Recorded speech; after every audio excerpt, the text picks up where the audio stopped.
গল্পের উড়োচিটি চ্যানেলে আপনাদের সবাইকে স্বাগত। আপনারা শুনছেন স্বপ্ন যেন পেল ভাষা। স্বপ্ন যেন পেল ভাষা, কলমে স্বপ্না ভট্টাচার্য, কণ্ঠে সীমা বেরা। পর্ব 38। আগের পর্বের পর মোহিনী দেবী চলে যাওয়ার পর দীপান্বিতা দেবী তন্নির সাথে গল্প করতে লাগলেন, আর পায়েল কলির পাশে গিয়ে বসল। কলি, বলছিলাম পরের সপ্তাহে তো আমরা চলে যাব। জানি না গো, তন্নি দিদির সাথে রাজদাদা ভাইয়ের আর কখনো দেখা হবে কিনা। তাই যাওয়ার আগে ওদের দুজনের একসাথে কিছুটা স্পেশাল মোমেন্ট কাটাতে দিলে কেমন হয়? সে তো বেশ হয় পায়েল, কিন্তু দিভাই কখনো রাজি হবে না। পায়েল আর কলির কথা শুনে পাশ থেকে আহিল বলল, আর আমার মনে হয় না রাজও রাজি হবে। ও হচ্ছে দর্দ কা আশিক, বুক ফাটলেও মুখ ফাটবে না। পায়েল কিছু একটা ভেবে বলল, তাহলে আমাদের না জানিয়েই ওদের স্পেশাল মোমেন্ট কাটানোর ব্যবস্থা করে দিতে হবে। আহিল ভ্রুকুচকে বলল, সেটা কি করে? পায়েল ফিসফিস করে ওদের একটা প্ল্যান বুঝিয়ে দিল, আর ওরা হেসে উঠল। ওদের হাসির শব্দে তন্নি ওদের দিকে তাকালো। এই, কি নিয়ে এত হাসাহাসি হচ্ছে শুনি? কলি ম্যানেজ করে বলল, ও কিছু না দি ভাই, আমি একটা জোকস শোনালাম, তাই ওরা হাসছে। তন্নি ওদের কথা আর গুরুত্ব না দিয়ে আবার কথা বলতে লাগলো। ঠিক 8:30টার দিকে দীপান্বিতা দেবী ও আয়ুষ্মান বাবু চলে গেলেন। ওনাদেরকে শিলিগুড়ি ফিরতে হবে, তাই ওনারা আর দেরি করলেন না। আরও 1-1.5 ঘন্টা প্রোগ্রাম চলল। তারপর রাজ স্টেজ থেকে নেমে যেতেই পায়েল অস্থির হয়ে নড়াচড়া করতে লাগলো। তা দেখে তন্নি, কলি, আহিল তিনজনেই, কি হলো পায়েল, কি হলো, কি হলো তোমার? পায়েল বলল, আসলে এত লোকের ভিড়ের জন্য আমার খুব অস্বস্তি হচ্ছে, আমি বাড়ি যাব, আমার ভালো লাগছে না। আহিল বলল, সে কি পায়েল, রাজ না আসলে কি করে বাড়ি যাব বলো তো?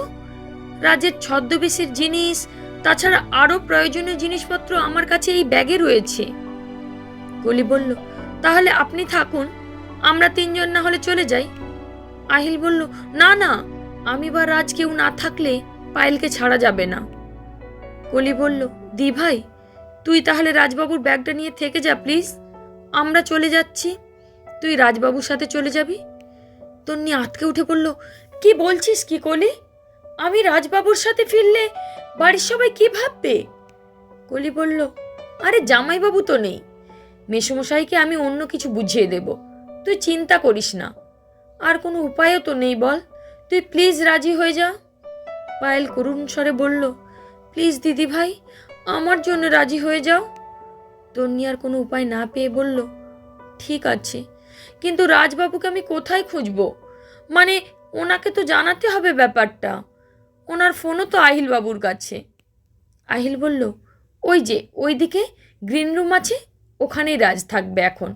এই নাও রাজের ফোন, তুমি ওকে সব বলে দেবে, ওর ফোন আর ব্যাগটা দিয়ে দেবে, বাকিটা রাজি বুঝে নেবে। তন্নি বলল, আচ্ছা, তবে পায়েল কিরকম থাকে সে বিষয়ে রাজবাবুর ফোনে ফোন করে জানাবেন প্লিজ, আমি কিন্তু খুব চিন্তায় থাকবো। হ্যাঁ ঠিক আছে, জানিয়ে দেব, আমরা আসি, তুই তাহলে থাক, তুই গ্রিন রুমে চলে যা। তন্নি ঘাড় নাড়লে ওরা 3জন চলে গেল, আর তন্নি নার্ভাস হয়ে গ্রিন রুমের দিকে তাকিয়ে ঢোক গিলল। তারপর আস্তে আস্তে ভিড় কাটিয়ে গ্রিন রুমে ঢুকে গেল। ভেতরে ঢুকে দেখলো ভেতরে প্রায় 7-8 জন মানুষ রাজকে ঘিরে দাঁড়িয়ে আছে। তাদের কথাবার্তা শুনে মনে হলো তারা প্রোগ্রাম কর্তৃপক্ষ। মিস্টার কুন্দ্রা, আমরা খুব খুশি, আপনি বাংলায় প্রথম প্রোগ্রাম করলেন আমাদের কমিউনিটিতে, তাই উই ফিল প্রাউড। রাজ বলল, প্লিজ এভাবে বলে আমাকে লজ্জা দেবেন না। ওনাদের এসব কথার মাঝে তন্নি ভাবছিল কিভাবে রাজের সাথে কথা বলবে। পায়েলের ব্যাপারটা তাকে যত তাড়াতাড়ি সম্ভব জানাতে হবে। তাই কিছুক্ষণ এভাবে দাঁড়িয়ে থাকার পর সে একটু সাহস নিয়ে ডেকে উঠল, রাজবাবু। তন্নির গলার স্বরে উপস্থিত ব্যক্তিরা ঘুরে এমনভাবে তন্নির দিকে তাকালো যেন সে অন্য গ্রহ থেকে এসেছে। আর রাজ অবাক হয়ে তন্নির দিকে তাকিয়ে তার এখানে আসার কারণ বোঝার চেষ্টা করতে লাগলো। একজন ব্যক্তি বলল, এ কি, কে আপনি, এভাবে গ্রিন রুমে ঢুকে এসেছেন কেন? তন্নি হকচকিয়ে গেল, তারপর মাথা থেকে বুদ্ধি বের করলো। বলল, আমি রাজকুন্দ্রার খুব বড় ফ্যান, তাই সেলফি অটোগ্রাফ নিতে এসেছি। কি, সেলফি নিতে এসেছেন? আপনার সাহস তো কম না। আপনি গ্রিন রুমে ঢুকে এসেছেন? এত বড় মানুষের সাথে সেলফি নিতে গেলে কত ওয়েট করতে হয়। রাজলোকটিকে পুরো কথাটা বলতে না দিয়েই গর্জে উঠল, স্টপ ইট! আপনাদের সাহস কি করে হয় ওনার সাথে এভাবে কথা বলার? উনি এই পর্যন্ত বলে হঠাৎই রাজের মনে হলো সে একটু বেশি বলে ফেলেছে। তাও ওরকম রিয়াক্ট করা পাবলিকের মনে সন্দেহ সৃষ্টি করতে পারে, তন্নিরও বদনাম হবে। সে নিজেকে একটু সংযত করে বলল, উনি আমার ফ্যান, আর আমার ফ্যানরা আমার কাছে ভগবান, তাই আর একটাও বাজে কথা আমি শুনবো না। তারপর তন্নির দিকে তাকিয়ে বলল, আসুন আপনি। আমি আমার কোনো ফ্যানকে নিরাশ করি না, তাই আপনাকেও নিরাশ করব না। তন্নি একবার কর্তৃপক্ষের লোকগুলোর দিকে তাকালো। তারা যে বাধ্য হয়ে চুপ করে আছে তা সে ভালোই বুঝতে পারল, কিন্তু এই মুহূর্তে রাজবাবুকে পুরো ব্যাপারটা জানানো জরুরি ভেবে সে রাজের কাছে এসে দাঁড়ালো আর ফিসফিস করে বলল, আই এম সরি রাজবাবু, আমার জন্য আপনাকে ওনাদের সাথে ঝগড়া করতে হলো, কিন্তু আপনাকে একটা জরুরি কথা বলার ছিল, তাই বাধ্য হয়ে। ইটস ওকে তন্নি, সরি বলার কিছু নেই। আপনি যেটা বলতে এসেছেন সেটাই বলুন, না হলে আমাদের এভাবে দাঁড়িয়ে থাকতে দেখে ওরা আবার অন্য কিছু ভাববে। তন্নি এবার পাশ ফিরে দেখল কর্তৃপক্ষের লোকগুলো তাদের এমনভাবে তাকিয়ে আছে যেন ওদের চোখের সামনে সিনেমা চলছে। সে মুখটা ঘুরিয়ে নিয়ে বলল, বেশ তো, সেলফি আর অটোগ্রাফের বাহানা দিয়ে চলে এলাম, কিন্তু আমার কাছে না আছে মোবাইল আর না আছে একটা কাগজ পেন, কি করব? কয়েক সেকেন্ডের মধ্যেই তার মাথায় বুদ্ধি এসে গেল। সে ব্যাগ থেকে রাজের মোবাইলটা বের করে সেলফি তোলা স্টাইলে নিজের মুখের সামনে ধরল, কিন্তু মোবাইল তো লক ছিল, তাই সে ক্যামেরা বের করতে পারল না। তন্নি কি করতে চাইছে সেটা বুঝতে পেরে রাজ মুচকি হেসে বলল, এইভাবে ভালো আসবে না, আমাকে দিন। এই বলে তন্নির হাত থেকে মোবাইলটা নিয়ে নিজের মুখের সামনে ধরতেই মোবাইলের ফেস লক খুলে গেল। তারপর রাজ ক্যামেরা বের করতে করতে বলল, আসলে আমার হাইটটা বেশি, তাই আমি ক্লিক করছি। এই বলে রাজ এক হাত দিয়ে তন্নির বাহু ধরে নিজের কাছে টেনে নিল, আর তন্নির বুকটা ধক করে উঠল। সে রাজের দিকে অবাক হয়ে পলকহীন চোখে চেয়ে রইল, আর সেই মুহূর্তে ফটো ক্লিক হয়ে গেল, কিন্তু তন্নির সেদিকে কোনো হুঁশই নেই। আমার দিকে না তাকিয়ে জরুরি কথাটা বলে ফেলুন। তন্নি লজ্জা পেয়ে মুখ নামিয়ে নিল, আর রাজ তাই দেখে মুচকি হাসল। আসলে আমি বলতে এসেছিলাম যে পায়েলকে নিয়ে কলি আর আহিলবাবু চলে গেছে, আপাতত আমি একাই রয়েছি। কি? রাজের কথা শুনে উপস্থিত ব্যক্তিরা ভ্রু কুঁচকে তাকাতে রাজ কথাটা ঘুরিয়ে বলল, কি বললেন? আপনার কাছে কোনো কাগজ নেই? তাহলে অটোগ্রাফ কোথায় নেবেন? তন্নি মনে মনে ভাবল, উফ, আমার মনের ভয়টাই উনি বলে দিলেন, কি উত্তর দেব আমি? রাজ আবার বলল, ঠিক আছে, একটা উপায় আছে। এই বলে রাজ পকেট থেকে পেন বের করে তন্নির বাম হাতটা নিজের হাতে নিয়ে হাতের তালুতে অটোগ্রাফ লিখতে শুরু করলো। আবার তন্নি শকড। রাজ ফিসফিস করে বলল, কেন ওরা চলে গেল? তন্নি বলল, আসলে এই ভিড়ে পায়েলের অস্বস্তি করছিল, তাই আহিলবাবু আমার কাছে আপনার এই ব্যাগ রেখে কলিয়ার পায়েলকে নিয়ে চলে যায়। ও তাই নাকি? আচ্ছা, আপনি যেখানে বসেছিলেন সেইখানে গিয়ে একটু অপেক্ষা করুন, আমি একটু পরেই আসছি। আর হ্যাঁ, নিজের সিটেই বসবেন, কিন্তু অন্য কোথাও যাবেন না। তন্নি ঘাড় নেড়ে সম্মতি জানিয়ে রাজের ব্যাগ আর মোবাইলটা রাজকে দিয়ে চলে গেল। তন্নি বেরিয়ে যেতেই উপস্থিত ব্যক্তিরা আবার এসে দাঁড়ালো। মিস্টার কুন্দ্রা, আমাদের গাড়ি রেডি আছে আপনাকে এয়ারপোর্টে অবধি পৌঁছে দেওয়ার জন্য, আপনি রেডি? রাজ বলল, নো থ্যাঙ্কস, আমি চলে যাব, গাড়ির ব্যবস্থা করার দরকার নেই। Are you sure? Yeah, excuse me. রাজের কথা শুনে প্রোগ্রাম কর্তৃপক্ষ লোকেরা ওকে বলে চলে গেল। রাজ এবার আহিলকে ফোন করলো। আহিল ফোন ধরতেই রাজ বলল, কি রে পায়েল, কেমন আছে? ঠিক আছে এখন। কুল ব্রো, পায়েল এখন ঠিক আছে। এই সময় নাকি এরকম ছোটখাটো প্রবলেম হয়, চিন্তার কোনো কারণ নেই, তুই বরং নিজের কথা ভাব।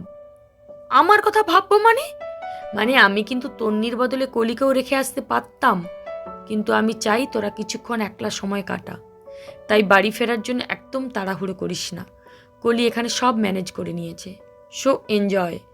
এই বলে আহিল ফোন কেটে দিল। রাজ মুচকি হেসে ওয়াশরুমে গিয়ে মেকআপ করে অন্যদিকে দরজা দিয়ে বেরিয়ে গেল।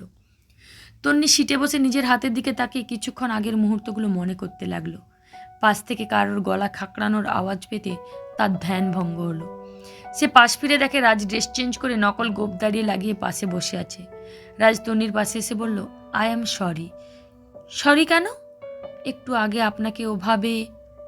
ইটস ওকে রাজবাবু, আমি বুঝেছি আপনি আমার কথাটা ভালো করে শোনার জন্যই এটা। ওই কথাটার জন্য আপনাকে শুধু শুধু ফ্যান হওয়ার অভিনয় করতে হলো। তন্নি কথাটা শুনে রাজের মুখের দিকে একবার তাকালো। এদিকে রাজ বলেই চলল, কিন্তু হ্যাঁ, আপনি না খুব ইন্টেলিজেন্ট। একটু থেমে আবার বলল, চলুন যাওয়া যাক। এই বলে দুজনে উঠে দাঁড়িয়ে হাঁটতে লাগলো। কয়েক মিনিট পর রাজ বলল, তন্নি।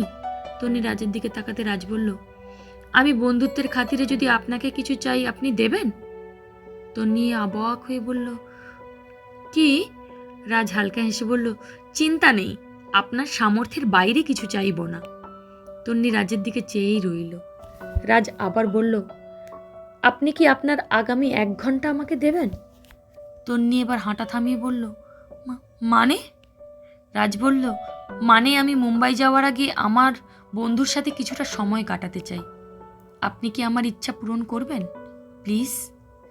তন্নি ইতস্তত করে বলল, কিন্তু আমার উপর বিশ্বাস রাখতে পারেন, আমি আপনার কোনো ক্ষতি করব না।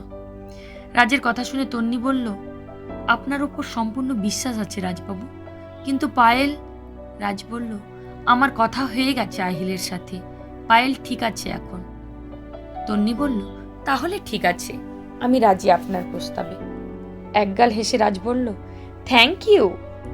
1 মিনিট। এই বলে রাজ কিছুটা দূরে গিয়ে কাউকে ফোন করতে লাগলো। মিনিট 5 পর তন্নির পাশে এসে দাঁড়ালো। তন্নি কিছুক্ষণ রাজের দিকে তাকিয়ে বলল, এখানে কিসের অপেক্ষা করছেন? সারপ্রাইজ? সেটা এলেই জানতে পারবেন। তন্নি কিছু না বলে চুপ করে দাঁড়িয়ে রইল।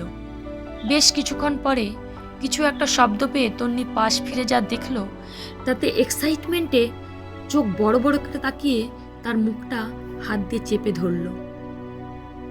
আজ এই পর্যন্তই। পর্ব যদি ভালো লেগে থাকে চ্যানেলটিকে অবশ্যই সাবস্ক্রাইব করবেন।